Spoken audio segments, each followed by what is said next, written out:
بسم الله الرحمن الرحيم. السلام عليكم ورحمة الله وبركاته. إن الحمد لله نحمده ونستعينه، من يهده الله فلا مضل له ومن يضلل الله فلا هادي له، وأشهد أن لا إله إلا الله وحده لا شريك له، وأشهد أن محمدا عبده ورسوله. أما بعد. கண்ணியத்துக்கும் மார்க்கத்துக்கும் உரிய எல்லாம் அல்லாஹ்வின் நல்லடியார்களே, அல்லாஹ்வுடைய பேரருளால் அவரது பெரும் கிருபையால் இன்றைய தினத்திலே மகத்துவம் வாய்ந்த ஹஜ் பெருநாளை நாம் அனைவரும் அடைந்து இந்த தினத்திற்குரிய முதன்மையான கடமையாகிய பெருநாள் தொழுகையை நபி வழியில் நிறைவேற்றியவர்களாக பெருநாள் உரையை செவிமடுக்க வேண்டும் என்பதற்காக தேர்தலிலே நாம் அனைவரும் அமர்ந்திருக்கிறோம்.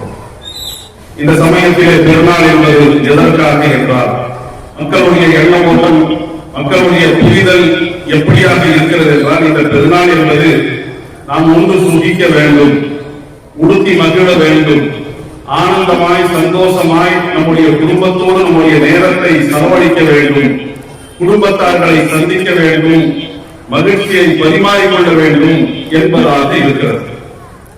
இதற்கு அனுமதி இருக்கிறது. இந்த பெருநாளுடைய தினத்திலே தரமானதை உண்ணலாம், பருகலாம், தரமானதை உடுத்தலாம், ஆனந்தமாய் சந்தோஷமாய் நம்முடைய குடும்பத்தாரோடு நம்முடைய நேரத்தை அமைத்துக் கொள்ளலாம். இதற்கெல்லாம் அனுமதி இருக்கிறது, தடை இல்லை என்றாலும் கூட இந்த பெருநாளுடைய தினம் ஏன் நமக்கு கொடுக்கப்பட்டிருக்கிறது என்பதை அல்லாஹ்வே தன்னுடைய வேதத்தின் வாயிலாக தெளிவாக எடுத்துச் சொல்கின்றார். குர்ஆனுடைய 22வது அத்தியாயம் சூரத்துல் ஹஜ்ஜிலே இடம்பெறுகின்ற 37வது வசனத்தை வாசியுங்கள். அல்லாஹ் சொல்கிறான், லை யனாலல்லாஹ லுஹூமுஹா வலா திமாஉஹா. ஹஜ் பெருநாளுடைய தினத்திலே எந்த பலிபிராணிகளை, ஆடுகளை, மாடுகளை, ஒட்டகங்களை அல்லாஹ்வுக்காக பிஸ்மில்லாஹி வல்லாஹு அக்பர் என்ற அந்த தக்பீரோடு, அந்த விக்ரோடு நீங்கள் அறுத்து பலியிடவிருக்கின்றீர்களோ, அதனுடைய மாமிசங்களோ ரத்தமோ அல்லாஹ்வை ஒருபோதும் சென்று சேராது. அதெல்லாம் நீங்கள் புசிப்பதற்காக, நீங்கள் அவைகளை அனுபவித்துக் கொள்ள வேண்டும். இந்த பிராணிகளை நீங்கள் அறுக்கிறீர்களே, இதன் வாயிலாக அல்லாஹ்விடத்தில் எது சென்று சேரும்? வலாகின் யனாலுஹு தக்வா மின்கும். உங்களுடைய உள்ளத்தில் இருந்து வெளிப்படக்கூடிய அந்த இறை அச்சம் இருக்கிறதே, அல்லாஹ் எஜமானன், அவனுடைய கட்டளை இதோ நான் கட்டுப்பட்டு விட்டேன், அவனுடைய கட்டளை இருக்கிற காரணத்தினாலே இந்த பலிபிராணியுடைய கழுத்திலே கத்தியை வைக்கின்றேன். அதே அவனுடைய கட்டளை இருக்கும் என்று சொன்னால் அதே கத்தியை மாற்றி என் கழுத்திலே வைப்பதற்கும் நான் தயங்க மாட்டேன் என்பதுதான் அந்த இறையற்றத்தினுடைய வழிபாடு. ஆக இறைவா, நீ சொல்லிவிட்டாய், உன்னுடைய கட்டளை, நீ எஜமானன். லா யுஸ்அலு அம்மா யஃஅலு வ ஹும் யுஸ்அலூன். நீ சொல்வதை எதிர் கேள்வி கேட்பதற்கு யாரும் இல்லை. நீ சொன்னதை செஞ்சுமா இல்லையா என்று கேட்பதற்குரிய அதிகாரம் உன்னுடைய கரத்திலே இருக்கிறது. இறைவா, இதோ உனக்கு கட்டுப்பட்டவனாக இந்த பலிபிராணியை நான் அறுத்து பலியிட்டு விட்டேன் என்று அந்த இறையச்சம் இருக்கிறது. அதுதான் அல்லாஹ்வை சென்று சேரும். அதற்கடுத்து அல்லாஹ் சொல்றான், கதாலிக ஸஃபரஹா லக்கும். எந்த பலிபிராணிகளை நீங்கள் அறுத்து பலியிடுகின்றீர்களோ, அது ஒட்டகமா இருக்கணும், மாடா இருக்கணும், ஒரு ஆட்டையும் கூட, ஒரு ஆட்டை கிடாவை கூட நீங்கள் அறுத்து பலியிடுகிறீர்கள் என்றால் அந்த கிடாயை சாய்த்து அறுத்து பலியிடுவதற்காக ஒரு 4 பேருடைய பலம் தேவை. ஆக அந்த பலிபிராணிகள் என்பது உங்களை விட உடல் ரீதியாக பலம் வாய்ந்ததாக இருக்கிறது. அறிவு ரீதியா நீங்க பலம் வாய்ந்தவர்கள், உடல் ரீதியா உங்களை விட அந்த ஆடும் மாடும் ஒட்டகமும் பலம் வாய்ந்ததாக இருக்கிறது. அப்படிப்பட்ட அந்த பலமான அந்த பிராணியை அல்லாஹ் உங்களுக்கு வசப்படுத்தி கொடுத்திருக்கிறான். அறிவிலே உங்களை பலமிக்கவனாக அவன் ஆக்கி இருக்கிறான். கதாலிக ஸஃபரஹா லக்கும். காங்கயத்தின் காளையாகவே இருந்தாலும் அதை லாவகமாக சாவகமாக சாய்த்து அதை அறுத்து அதிலிருந்து நீங்கள் புசித்து விடுகிறீர்களே. ஆக அல்லாஹ் ரப்பல் ஆலமீன் அதை உங்களுக்கு வசப்படுத்தி கொடுத்திருக்கிறான். அப்படியான இந்த பலிபிராணிகளை நீங்கள் அறுத்து பலியிடுகிறீர்களே, அறுத்து பலியிடுவதற்குரிய மகத்துவம் வாய்ந்த இந்த ஹஜ் பெருநாளை அல்லாஹ் உங்களுக்கு கொடுத்திருக்கிறானே. ஏன்? வெறும் உண்டு சுகிக்க வேண்டும் என்பதற்கா? உடுத்தி மகிழ வேண்டும் என்பதற்கா, அல்லது ஆனந்தமாய் சந்தோஷமாய் நம்முடைய அந்த இருப்பை அமைத்துக் கொள்ள வேண்டும் என்பதற்கா? இல்லை. எந்த நேர்வழியை அல்லாஹ் உங்களுக்கு கொடுத்திருக்கிறானோ அந்த நேர்வழியை அல்லாஹ்விடத்திலிருந்து பெற்றமைக்காக அல்லாஹ்வை தக்பீர் சொல்ல வேண்டும், அல்லாஹு அக்பர் என்று நீங்கள் சொல்ல வேண்டும் என்பதற்காகத்தான் இந்த பெருநாள் நமக்கு கொடுக்கப்பட்டிருக்கிறது. நோம்பு பெருநாளும் அதற்காகத்தான், ஹஜ் பெருநாளும் அதற்காகத்தான். அல்லாஹு அக்பர் என்று சொல்ல வேண்டும். அல்லாஹ் ரப்பல் ஆலமீன் நம்மை எப்படிப்பட்ட மார்க்கத்திலே வைத்திருக்கிறான் என்று சொன்னால், யாரும் எந்த குறையும் ஆக்கப்பூர்வமாக நம் மீது சொல்ல முடியாது, சிந்தனை ரீதியா சொல்ல முடியாது. போன போக்கில சேர்த்த வாரி அழைச்சிட்டு போலாமே தவிர ஆக்கப்பூர்வமாக அமர்ந்து இதோ இந்த குறைகள் இருக்கிறது, இது யதார்த்தத்துக்கு மாற்றமாக இருக்கிறது, இது இயற்கைக்கு மாற்றமாக இருக்கிறது, இது அறிவியலுக்கு மாற்றமாக இருக்கிறது என்று ஒன்றை யாருக்காக சுட்டிக்காட்ட முடியாதுங்கிற அளவிற்கு மிக உயர்தரமான நேர்வழியிலே அல்லாஹ் அமைத்திருக்கின்றார். பலிப்பிராணிகளை நீங்கள் அறுத்து பலியிடுகிறீர்கள், அந்த அறுத்து பலியிடக்கூடிய அந்த விஷயத்துல கூட மற்ற யாரும் உங்கள் மீது குறை சொல்ல முடியாது. மத்த யாரும் என்னங்க நீங்க இந்த பலிப்பிராணியை தண்ணீரை முங்க வச்சு சாவடிச்சிட்டீங்களே, அப்படியே நீங்க வச்சு ஒரே போட போட்டு 2 துண்டு ஆக்கி விட்டீர்களே, அல்லது கதவனுடைய இடுக்கிற வச்சு இந்த பலிப்பிராணியை நீங்க வந்து கொன்று விட்டீர்களே, யாரும் சொல்ல முடியாது. எந்த சிரமமும் இல்லாம ஏதோ 1 செகண்ட் 2 செகண்டுடைய சிரமம், அதை தவிர அந்த மூளைக்கு செல்லக்கூடிய அந்த நரம்புகள் கருப்பட்டு விட்டது என்று சொன்னால் எந்த சிரமமும் அந்த பலிப்பிராணிக்கு கிடையாது என்று அறிவியல் பூர்வமாக நிரூபிக்கப்பட்ட வழிமுறையாக அல்லாஹ்வின் புறத்திலிருந்து நமக்கு கொடுக்கப்பட்டிருக்கிறது. அதற்காக அல்லாஹ்வை நாம் தக்பீர் சொல்ல வேண்டும், அல்லாஹு அக்பர் என்று நாம் சொல்ல வேண்டும். அல்லாஹ் எப்படிப்பட்ட மார்க்கத்தை கொடுத்திருக்கிறான் தெரியுமா? உறுதிமிக்க மார்க்கம், சிந்தனை மிக்க மார்க்கம், ஆக்கப்பூர்வமான மார்க்கமாக அல்லாஹ் நம்முடைய கரத்திலே இந்த இஸ்லாத்தை கொடுத்திருக்கின்றான். அப்படிப்பட்ட அந்த உறுதிமிக்க மார்க்கம் மட்டும் உறுதியா இருக்குங்க. நாம எப்படி இருக்கிறோம்? தளர்ந்து போனவர்களாக இருக்கிறோம், அப்படியே வந்து வராதவர்களாக இருக்கிறோம், பட்டும் படாதவர்களாக இருக்கிறோம், அப்படி கேட்டும் கேட்காதவர்களாக இருக்கிறோம், பார்த்தும் பார்க்காதவர்களாக இருக்கிறோம். இதை அல்லாஹ் அங்கீகரிப்பானா? அல்லாஹ் உறுதிமிக்க மார்க்கத்தை கொடுத்திருக்கிறான். பெருமைப்பட ரசூலுல்லாஹ்வுக்கு அல்லாஹ் சொல்லுகின்றான், குல் தூதரே சொல்லுங்கள், இன்னனி ஹதானி ரப்பி இலா ஸிராத்தில் முஸ்தகீம், என்னுடைய இறைவன் எனக்கு நேர்வழியை கொடுத்திருக்கிறான், நேர்வழியின் பால் நான் நடக்கிறேன் என்றால் அல்லாஹ் என் இறைவன் என் மீது கிருபை செய்திருக்கின்றான். எப்படிப்பட்ட நேர்வழி தெரியுமா? தீனன் உயமன், உறுதிமிக்கது. எத்தனை நூற்றாண்டுகளை கடந்த பிறகும் கூட இது நிற்கும், இந்த சிந்தனை, இந்த கொள்கை நிற்கும்.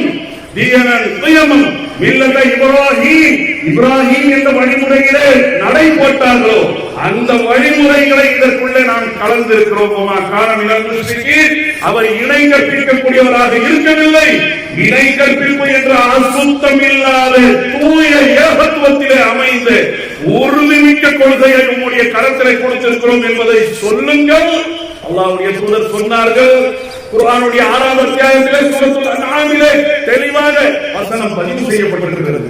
தூதரே சொல்லுங்கள், குல் இன்ன ஸலாத்தி வ நுஸ்கி வ மஹ்யாய வ மமாத்தி லில்லாஹி ரப்பில் ஆலமீன் லா ஷரீக லஹு. என்னுடைய தொழுகை, என்னுடைய வணக்கத்தின் முறைகள், என்னுடைய வாழ்க்கை, என்னுடைய மரணம் லில்லாஹி ரப்பில் ஆலமீன் லா ஷரீக லஹு, எந்த இணையும் துணையும் நிகரும் உதாரணமும் மாதிரியும் இல்லாத எல்லாம் வல்ல அகிலத்தினுடைய இறைவனுக்கே சமர்ப்பணம். இதற்குதான் நான் கட்டளையிடப்பட்டிருக்கிறேன். நான் முஸ்லிம்களில் முதன்மையானவன் என்பதை தூதரே சொல்லுங்கள். தூதர் மட்டும்தான் சொல்லணுமா?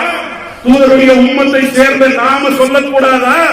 உறுதிமிக்க மார்க்கத்தை அல்லாஹ் நம்முடைய கரத்திலே கொடுத்திருக்கிறான் என்றால் எவ்வளவு உறுதியோடு கடைபிடிக்க வேண்டும். அல்லாஹ் குர்ஆனிலே சொல்கிறான், இன்னல்லதீன காலூ ரப்புனல்லாஹ், யார் அல்லாஹ் தான் நம்முடைய இறைவன் என்று சொல்லி பிறகு யார் அதிலே உறுதியாக நிற்கிறார்களோ, நிலைத்து நிற்கிறார்களோ, ஆட்டம் காணாமல் இருக்கிறார்களோ, அங்க ஒன்று இங்க ஒன்று பட்டும் படாமல் என்ற அந்த நிலை இல்லாமல், அந்த குறை இல்லாமல் இருக்கிறார்களோ, ஃபலா ஹவுஃபுன் அலைஹிம், அவர்களுக்கு எந்த அச்சமும் இல்லை, வலா ஹும் யஹ்ஸனூன், அவர்கள் கவலைப்பட மாட்டார்கள். மார்க்கத்தை கடைபிடிச்சா ஐயோ இத்தனை பாதிப்பு, எந்த அச்சமும் இருக்காது. மார்க்கத்தை கடைபிடிச்சா என்னப்பா இவ்வளவு கவலை, எனக்கு இழந்துடும் போல் இருக்கிறது, அச்சம் இல்லாத, கவலை இல்லாத ஒரு நிலை யாருக்கு? அல்லாஹ் தான் நம்முடைய ரப்பு என்று சொல்லி அதை உறுதிப்பட கடைபிடிக்கக்கூடியவர்களுக்கு. உலாயிக அஸ்ஹாபுல் ஜன்னah. இந்த உலகத்தில் வாழ்கின்ற சமயத்தில் அச்சம் இல்லை, கவலை இல்லை. அவர்கள் நாளை மறுமையில கை சேதத்துக்கு ஆளாயிருவாங்களா? உலாயிக அஸ்ஹாபுல் ஜன்னah. அவர்கள் தான் சொர்க்கவாசிகள், அதில் நிரந்தரமாக இருப்பார்கள். அந்த சொர்க்கத்தை நாம் பெற வேண்டும் என்று சொன்னா அல்லாஹ் அங்க நம்முடைய ரப்பு சொன்னா பத்தாது, அதுல உறுதியாக இருக்க வேண்டும். என்னுடைய ஈமான் எப்படி, என்னுடைய நம்பிக்கை எப்படி, என்னுடைய நடவடிக்கை எப்படி, என்னுடைய வணக்க வழிபாடுகள் எப்படி, என் திருமணம் எப்படி, என் குடும்பத்தினுடைய திருமணம் எப்படி, என்னுடைய வாழ்க்கை எப்படி, என்னுடைய வியாபாரம் எப்படி, என்னுடைய குடும்பம் வாங்கல் எப்படி, எல்லாத்திலையும் அல்லாஹ்வுடைய கட்டளை. வியாபாரம் செய்வேன், அதற்குள்ள வட்டி இருக்காது. வியாபாரம் செய்வேன், திருட்டுத்தனம் அதற்குள்ள இருக்காது. வியாபாரம் செய்வேன், அதற்குள்ள ஏமாற்றம் இருக்காது. இதெல்லாம் அல்லாஹ் சொல்லக்கூடிய கட்டளைகள். திருமணம் முடிப்பேன், எளிமையா முடிப்பேன். திருமணம் முடிப்பேன், மகர் கொடுத்து திருமணம் முடிப்பேன். திருமணம் முடிப்பேன், நபி வழியில் அடிப்படையில அமைப்பேன். எங்க வீட்டினுடைய குடும்பத்தினுடைய ஜனாசாக்கள் இருக்கும். எப்படி? ஊருடைய பழக்கம் என்ன, குடும்பத்தினுடைய வழக்கம் என்ன, அந்த அடிப்படையில இருக்காது. அல்லாஹ் சொன்ன அடிப்படையிலே, அல்லாஹ்வுடைய தூதர் சொன்ன அடிப்படையிலே இப்படி கடைபிடிச்சா எத்தனை சோதனைகள் நம்மை வந்தாலும் சரி அச்சம் இருக்காது, பயம் இருக்காது. அச்சம் இல்லை, அச்சம் இல்லை, அச்சம் என்பது இல்லையே அப்படின்னு பள்ளிக்கூடத்தினுடைய அந்த இதுகளை எழுதி போட்டிருப்பாங்க. பிரபலமான கவிஞர் பேசினார் என்று அதெல்லாம் வெறும் வாய் வார்த்தையாகத்தான் இருக்கும். சிந்தனை ரீதியாக அதை அனுபவிக்க வேண்டும் என்று சொன்னால் அல்லாஹ் சொல்றானே அந்த நீடிப்பு தன்மை நம்மிடத்தில் இருக்க வேண்டும். சுஃபியான் இப்னு அப்துல்லாஹ் ரலியல்லாஹு அன்ஹு அவர்கள் அல்லாஹ்வுடைய தூதர் ஸல்லல்லாஹு அலைஹி வஸல்லம் அவர்களிடத்தில் வருகிறார்கள். வந்து கேக்குறாங்க, குல்லி ஃபில் இஸ்லாமி கௌலன் லா அஸலு அன்ஹு அஹதன் பஅதக.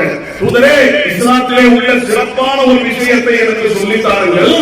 நீங்கள் சொல்லிக் கொடுத்த பிறகு வேற யாரிடத்திலையும் அதை பற்றி எல்லாம் கேட்க வேண்டிய அவசியம் எனக்கு ஏற்படக்கூடாது என்ற ஒரு நிபந்தனையோடு கேட்ட அந்த சமயத்தில் ரசூலுல்லாஹ் பெரிய பயானம் பண்ணாங்க, பெரிய மாநாடு நடத்தினார்கள், பல பேச்சாளர்களா வந்து பேசினார்கள். இல்ல, ஒத்த வார்த்தையில முடிக்கிறாங்க, சொல்லுங்கள் ஆமன்து பில்லாஹ், நான் அல்லாஹ்வை நம்பினேன்.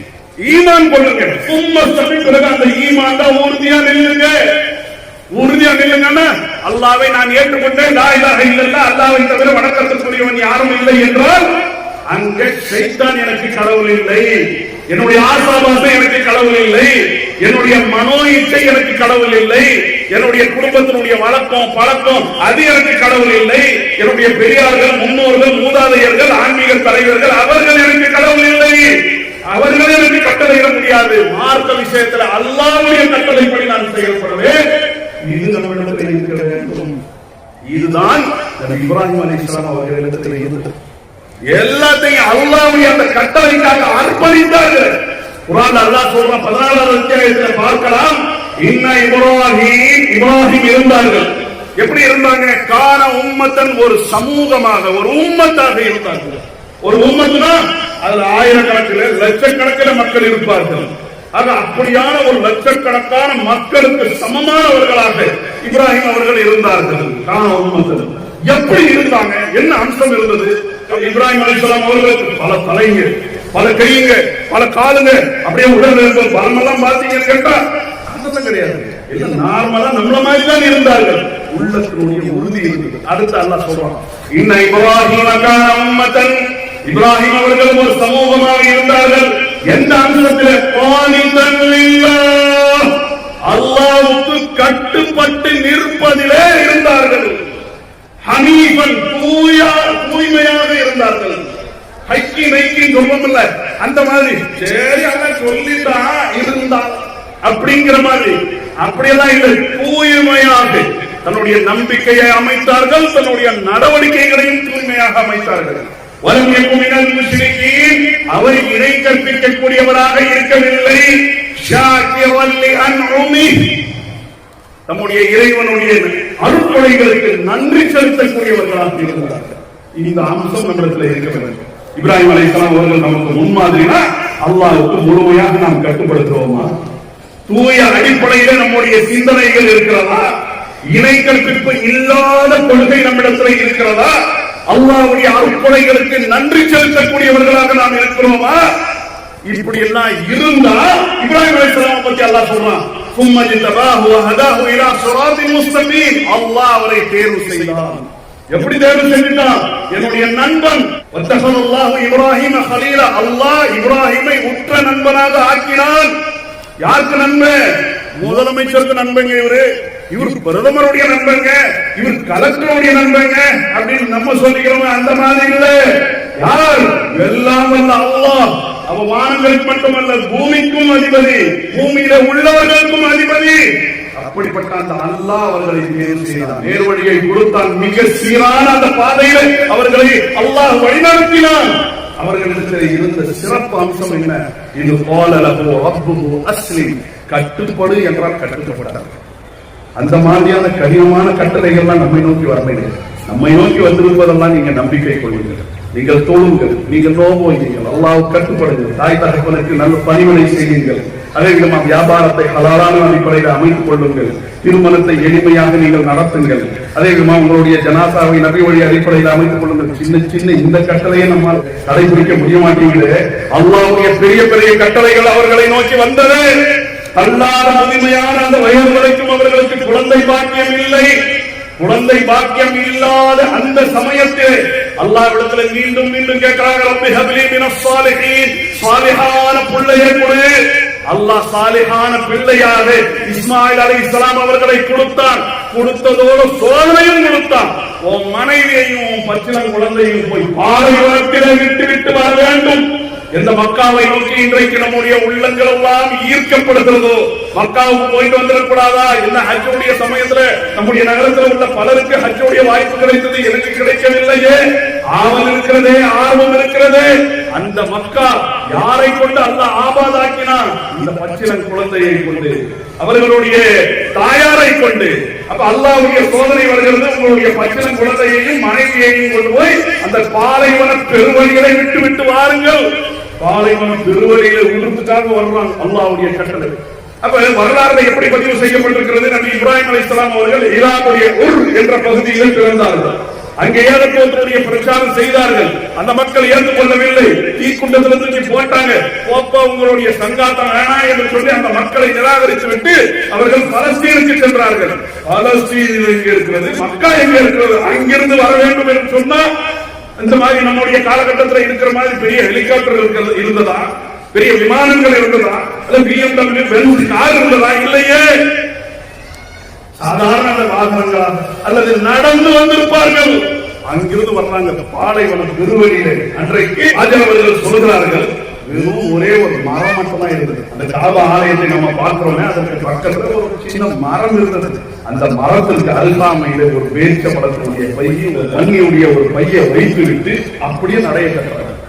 கேட்கிறாங்க ஆஜர் அவர்கள், யா இப்ராஹிம் ஐன தذهب وتتركنا بهذا الوادي الذي ليس فيه انس ولا شيء. இப்ராஹிம் அவர்களே, என்னுடைய கணவனே, எங்க நம்மை விட்டு செல்கிறீர்கள்? புற்பூண்டுகள் கூட இந்த இடத்தில் முளைக்காதே, எந்த மனிதர்களும் இல்லையே, மனித சஞ்சாரம் இல்லாத இந்த இடத்துல என்னையும் பச்சிளம் குழந்தையையும் பாரதனையுமா விட்டு செல்கிறீர்கள்? மீண்டும் மீண்டும் கேட்கிறாங்க. ஒரு பதில் இல்லை. அல்லாஹ்வுக்கு எப்படி கட்டுப்பட்டு இருக்காங்க பாருங்க. கட்டுப்பட்டு இருக்கிறார்கள். அதற்கு அடுத்து மீண்டும் மீண்டும் கேட்டு பதில் வராத காரணத்தினால் அவங்க கேள்வியை மாற்றுறாங்க. அல்லாஹுல்லதி அமரக பிஹாதா, நம்ம இந்த நிலத்திலே விட்டு செல்கிறீர்களே, அல்லாஹ்வுடைய கட்டளையா? நாம், ஆமாம், ஒத்த வார்த்தை. உடனே பாருங்க, அவர்கள் எப்படி வளர்க்கப்பட்டவர்களாக இருக்கிறார்கள். இதெல்லாம் அல்லாஹ்வுடைய கட்டளைனா அல்லாஹ் நம்மளை வீணாக்க மாட்டான். அல்லாஹ் நம்மளை அல்லாஹ் வீணாக்கவில்லையே. அந்த ஹாஜருக்கு பிறகு அவ்வளவுதாங்க, அந்த ஒரு நகரமே ஒண்ணும் இல்லாம ஆகி போச்சு, நிர்மூலமாகி விட்டது. அப்படி இல்லையே. கோடான கோடி மக்கள் வர்றாங்க, போறாங்க. தினமும் லட்சம் மக்கள் அந்த நகரம் வர வைத்துக் கொண்டே இருக்கிறது. அங்கிருந்து கிரியைகளை முடித்துவிட்டு செல்லக்கூடியவர்கள் பாருங்க, எவ்வளவு பெரிய ஒரு தியாகம். அந்த தியாகத்தினுடைய பலனை அல்லாஹ் எப்படி கொடுத்திருக்கிறார். ஒரு பாலைவனத்தில் விட்டு வந்தாங்களே, அதே குழந்தை வளர்கிறது. வளர்ந்த உடனேயே தள்ளாத முதிய நிலையிலே உள்ள ஒரு மனிதனுடைய ஆசை என்னவாக இருக்கும்? இத்தனை காலம் ஓடாது உழைத்து விட்டேன், இனி சிங்கமா என் பையன் வளர்ந்து நிற்கிறான். அப்படி சிங்கமா வளர்ந்து நிற்கக்கூடிய அந்த சமயத்தில் அதாவது அவரோட உழைக்கக்கூடிய அந்த பருவத்தை அடைஞ்ச உடனே நீங்க எந்த பையனை விட்டுட்டு வந்தீங்களோ அவரை நீங்கள் அறுத்து பலியிடுங்கள். அல்லாஹ் நமக்கும் சந்தேகங்கள்லாம் கொடுத்திருக்கிறானே. ஒரு ஆடு மாடு ஒட்டகம் என்றால் அதை அறுத்து பலியிடுறது பெரிய விஷயமாக நமக்கு தெரியவில்லை. உங்க பையனை நீங்க அறுத்து பலியிடுங்கள், உங்க பிள்ளைகளை நீங்கள் அறுத்து பலியிடுங்கள். அல்லாஹ்வுடைய கட்டளை இல்ல, அல்லாஹ் மாத்திட்டான். கொஞ்சம் நினைச்சு பாருங்க, இந்த முதல் கட்டளை அங்க வந்தது. அந்த கட்டளையை நிறைவேற்றுவதற்காக அங்கிருந்து புறப்படுறாங்க. உடனே ஷைத்தான் வர்றான். ஷைத்தான் வந்து, இப்ராஹிம் எங்க போறீங்க, என்ன காரியத்தை செய்ய போறீங்க கேட்ட உடனே அப்படியே ஷைத்தானுடைய ஊசலாட்டத்துக்கு ஆளாயிட்டாங்க. இல்ல, கல் எடுத்து அடிக்கிறாங்க. கல் எடுத்து அடிக்கிறது. 2வது இடத்துல மீண்டும் ஊசலாட்டத்தை போடுறான். 3வது இடத்துல ஊசலாட்டத்தை போடுறான். இன்னைக்கு நம்ம பாக்குறோம், மீனாவில 3 இடத்துல ஹாஜிகள் கல் எறியக்கூடிய நிகழ்வு இருக்கிறதா இல்லையா? இப்பவும் நீங்க லைவ் டெலிகாஸ்ட்ல பார்க்கலாம். அவ பாருங்க, அல்லாஹ்வுடைய கட்டளை நிறைவேற்றுவதற்காக போறாங்க. ஷைத்தானுடைய ஊசலாட்டம், நீ ஷைத்தான் தானா, நீ என்னுடைய எதிரி, தூரம் தள்ளினார்கள் அல்லவா. அதற்கு அடுத்து நேர தன்னுடைய மகனிடத்துல வருகிறார்கள். யா புனைய இன்னி அரா ஃபில் மனாமி அன்னி அஸ்பஹுக ஃபன்ظுர் மாதா தரா. என்னுடைய அருமை மகனே, அல்லாஹ்வுக்காக அறுத்து பலியிடுவதாக கனவின் வாயிலாக எனக்கு கட்டளை வந்திருக்கிறது. ஆக நீங்கள் யோசித்து சொல்லுங்கள். யோசித்து சொல்லுங்க, என்ன அர்த்தம்? அறுக்கிறதுக்கு நான் தயாராயிட்டேன், அறுப்படுவதற்கு நீங்கள் தயாரா? பரம்மா அஸ்லமா, கண்களை குளமாக்கக்கூடிய அந்த நிகழ்வு குர்ஆனுடைய 37வது அத்தியாயத்திலே தெளிவாக நீங்கள் பார்க்கலாம். பரம்மா அஸ்லமா, அறுப்படுவதற்கு மகன் தயார், அறுப்பதற்கு தந்தை தயார்.